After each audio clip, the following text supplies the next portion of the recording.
That's Nick. And that's Joseph. And today we're here to talk about something. Keep going. Keep going. Well, I'm very excited, so that's fine. He's very excited. Mama Weed, directed by Jean-Paul Salomé, starring the inimitable Isabelle Huppert, which is opening domestically in France, courtesy of Le Pacte on September 9th, 2020, and also just had a showing at the Angoulême Film Festival on September 2nd. It was going to be released earlier this spring, delayed due to COVID. It still does not have US distribution as of this filming, so it was quite a treat considering she is, in my humble opinion, one of the best actors ever to grace the silver screen, as they say. What is the French title?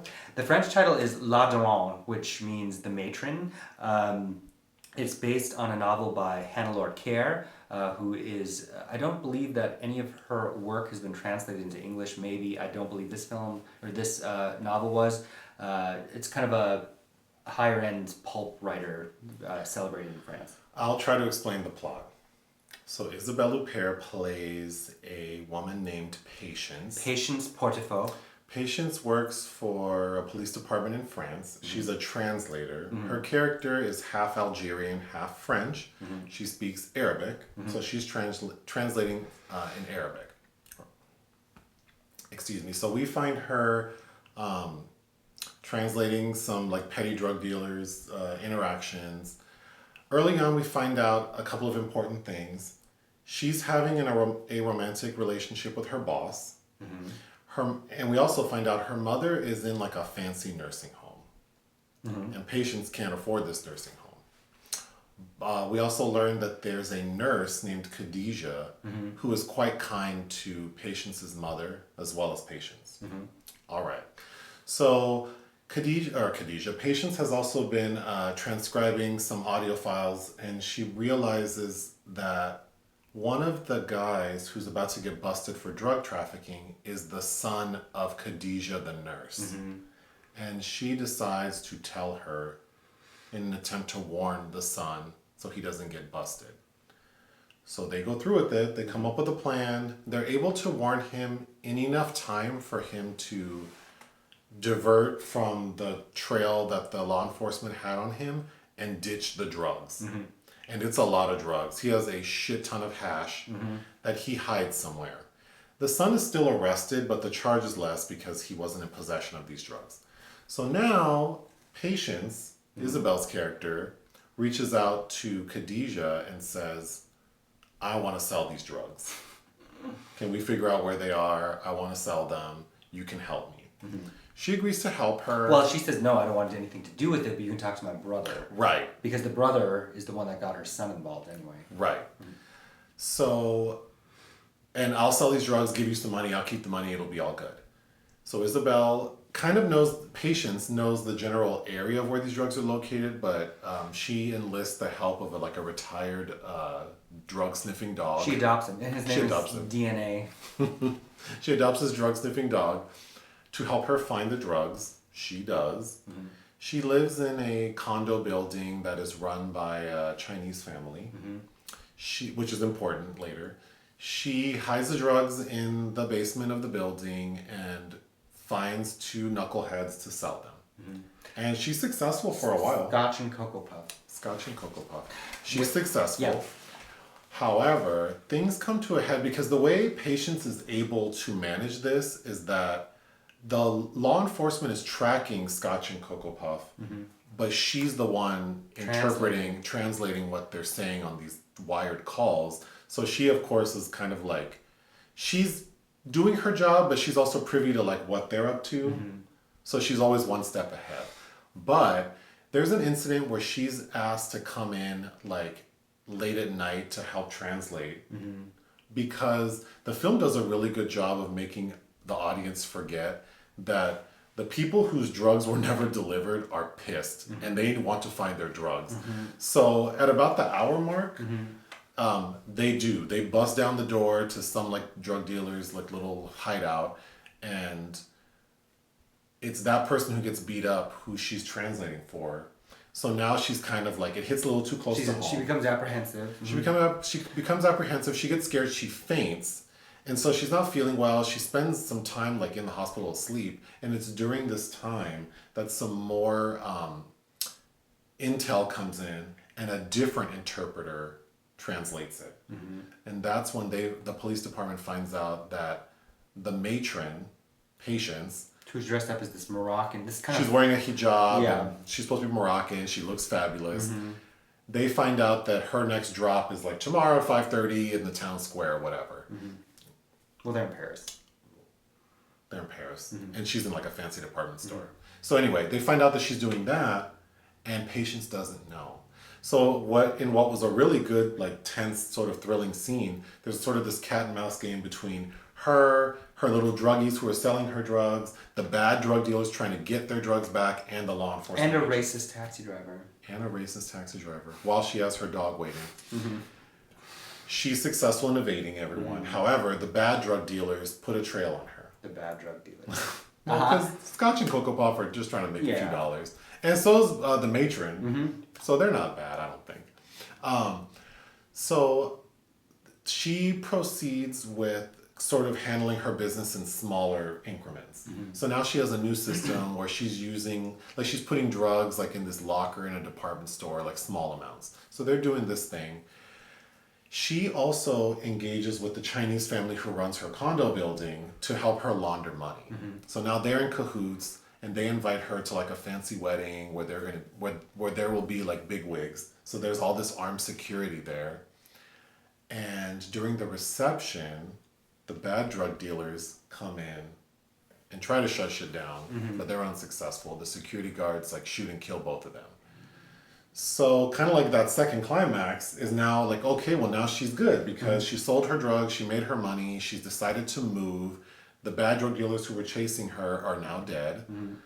However, her boss, who's helping her move, so they're in her empty condo, he's kind of like looking through the cabinets to make sure she didn't forget anything, and he comes across a unusually large supply of these nasty cookies. Chamonix orange cookies that apparently no one buys.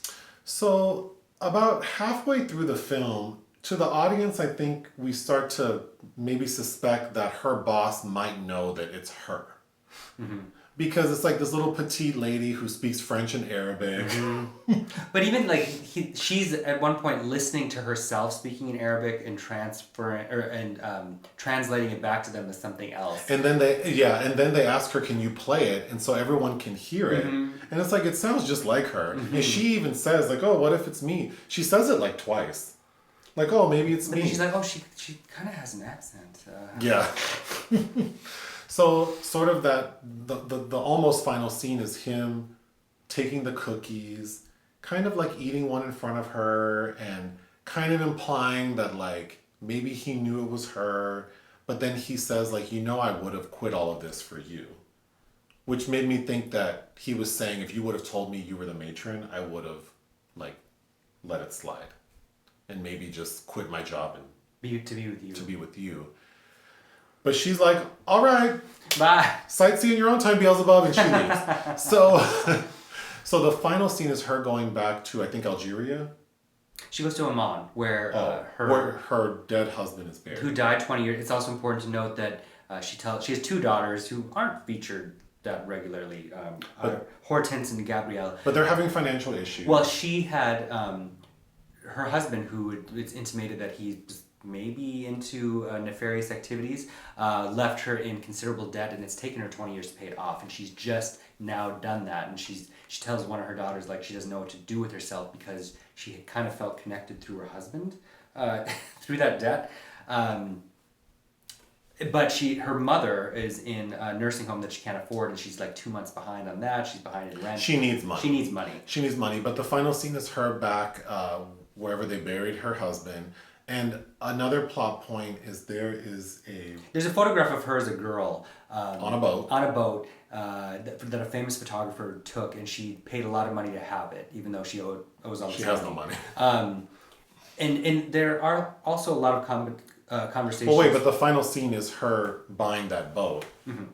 and then she rides off into the sunset. And it's a very nice moment with a nice soundtrack. Okay, and her now smiling. you continue. But there are lots of conversations with how she grew up with her mother that she has with Kadidja. She's like, all those places she took you to. So clearly she's traveled. She used to be a person that traveled the world, and she makes all kinds of negative comments about her life, like about the shitty life and blah, blah, blah. And as she starts to kind of see the other side of this criminal underbelly, she starts to hate the work she's doing as a cop. And she makes all these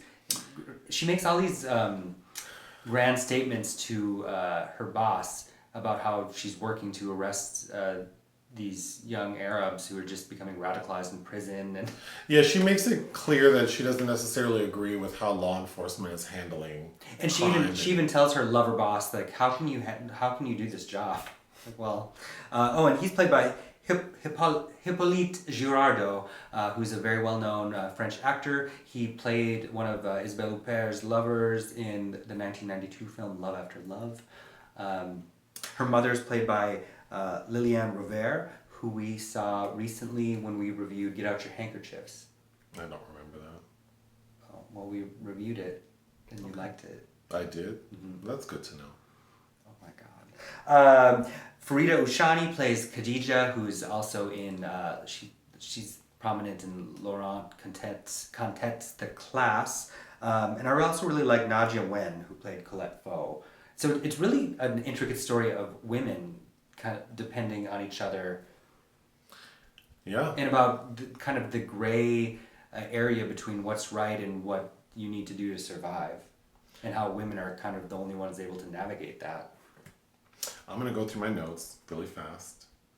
When we see Isabelle typing, it is so cute. Because she's typing like she's transcribing what she hears, and she's just like, doo, doo, doo. Yeah. Well, and it's because usually in American films, when we see people doing that and then they're talking to it so we can interact instead of having to read it, she's more engaged with, like, she's providing commentary on what she's writing. It's really cute. So one interesting plot point is because she knows that phones are being tapped, and Kadidja, whose brother is like sells drugs, she knows like, oh yeah, you can't call on the phone. Mm-hmm. So a way they get around that is they talk through the video game, which is pretty good. So you know how like people play video games? I don't, so I'm not sure how this works, but I'm assuming there's a platform that you can play as characters. On the World Wide Web, it connects on internets, and then you do things and you can talk. Yeah, so I thought that was cute. I like how the film is shot. I think it looks expensive. That's great. Yeah, it looks beautiful. There is so much hash. There is so much of it. And Isabelle Huppert is so tiny. Yes. Nick has interviewed her and met her. Yeah. She is very tiny. Yes, she is. So I thought it was funny that the film is implying that she transported and like put away all these drugs, because even in the storage room there are drugs like she would have had to like pick it up, and they're heavy, these blocks of hash, and she's just, her hair is still light and breezy, doesn't break a sweat. No, which I think is kind of fabulous. Yeah. I know you said there was controversy because people saw Isabelle in a hijab. When the first stills from the film are her in that hijab, and she's wearing a full face of makeup and some kind of Joan Crawfordish eyebrows, looking great. But yeah, people were upset about that. But it was for this film, and I think she looks fantastic, like very elegant. She does, and her character is supposed to be half Algerian. She's doing this as, I suppose there's some argument about this little redheaded, very white woman playing someone who's half Algerian, but I don't know. I think the film approached. Well, she's not a natural redhead, so that's okay. I think it approached it. Well, she's got a ton of freckles. I don't know. I think she's like probably like strawberry blonde, maybe. Her roots in some shots were showing. She's not that red hair that we see on her is not her real color. But that's her power color. It's approached, I think, sensitively enough to where I don't know. It didn't bother me, but I guess certain people, I'm sure, will have a problem. Yeah, I'm not part of that culture, so I can't say. Right, so I can't say, but I thought it was done elegantly. I thought it was too, but I can understand and appreciate how that might be a problem for people from that culture. My final note is there's a scene, so grandma dies, Patience's mom. and they decide that they want to take the ashes to like a fancy department store. And I thought that was a really cute scene because Patience explains like, oh, just spread them discreetly, like only near brands she liked.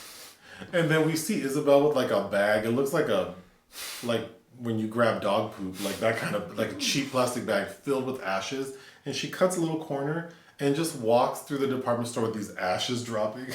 It was so uncomfortable. Which, I think it's interesting to note that this is the third film in recent memory starring Isabelle, who has had her mother die, and in at least the second one where she's had to spread the ashes in a comic scene, because that happens in Elle, when Judith Magra dies, and they spread her ashes, and it's all...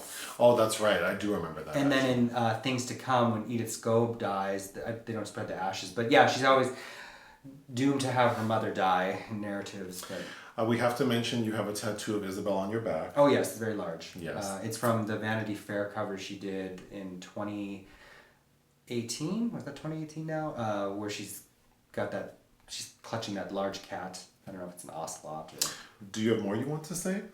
I'll allow you the time since she's one of your favorites. Don't act like I won't shut this down. Go ahead. No, I think it's very tight. I feel like this is kind of high class pulp that she elevates greatly. She cries very well on screen. I've enjoyed every Isabelle film I've seen.